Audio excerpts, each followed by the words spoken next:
the thing that I wanted to talk about with regard to suicides, did we ever find that Shepard Smith clip? You've got it? Let me hear that. I'd like to hear what Shepard Smith had to say about this. One of the children grieving tonight because their father killed himself in a fit of depression. It's hard to imagine, isn't it? You could love three little things so much, watch them grow, and they're in their mid-20s, and they're inspiring you and exciting you, and they fill you up with a kind of joy you could never have known, and yet something inside you is so horrible, or you're such a coward, or whatever the reason, that you decide you have to end it. Robin Williams at 63 did that today. Yeah. Well, yesterday. Maybe the day before, depending on, it's around midnight. But in any case, that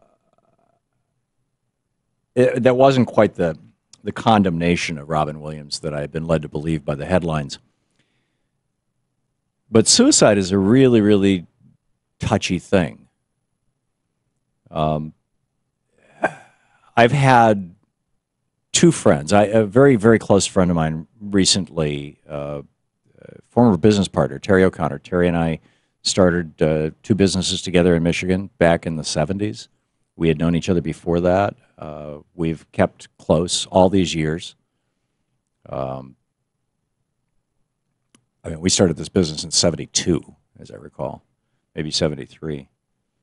And Terry died a few months ago of mesothelioma, which is what my father died of, and it's an extremely painful death.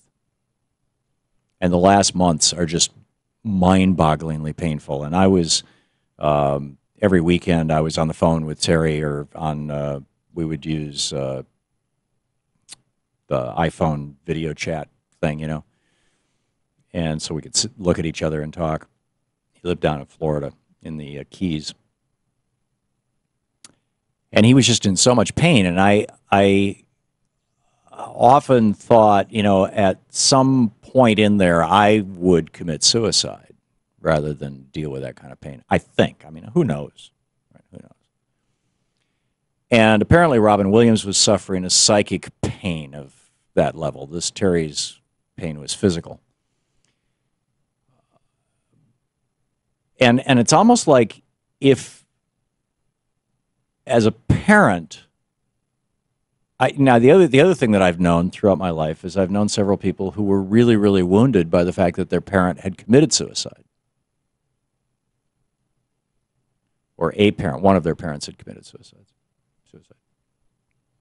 And they feel guilt about it. Like, what could I have done to stop that? And so it has occurred to me that if one were going to commit suicide, trying to make it not look like a suicide would probably be a good idea. But I think that there's a serious fear of this discussion in our society, and a serious fear of, where do we go with this? For people who are in physical pain, there's not a lot of debate. We've done shows on this before where we've had experts on, and Washington State and Oregon both have right to die with dignity laws, where two doctors can certify that you're terminal and you're in excruciating pain, and here's an overdose of barbiturates, and if you want to use it, good luck. But what about mental pain?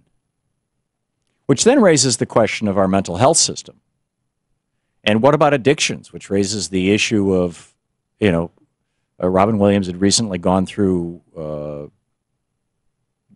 back to rehab, had recently dried out again. And my understanding of the nature of addiction is that sometimes early on in that, gee, I just dried out process, or gee, I just withdrew process, that's the hardest part. It certainly was for me, kicking nicotine. And, you can't sleep for weeks, and it's not suicidal, but it's pretty damn awful. And you just wonder, might there have been other things available? Yet here's a guy who had everything. He had available to him anything that money can buy, and it didn't work.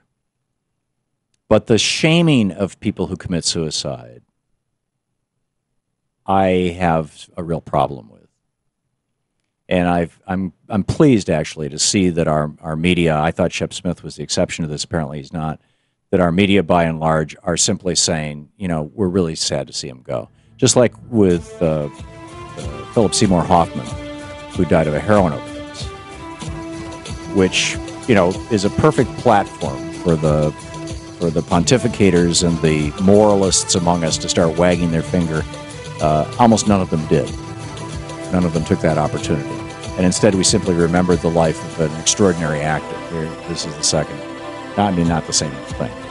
Arguably, another person done in by addiction.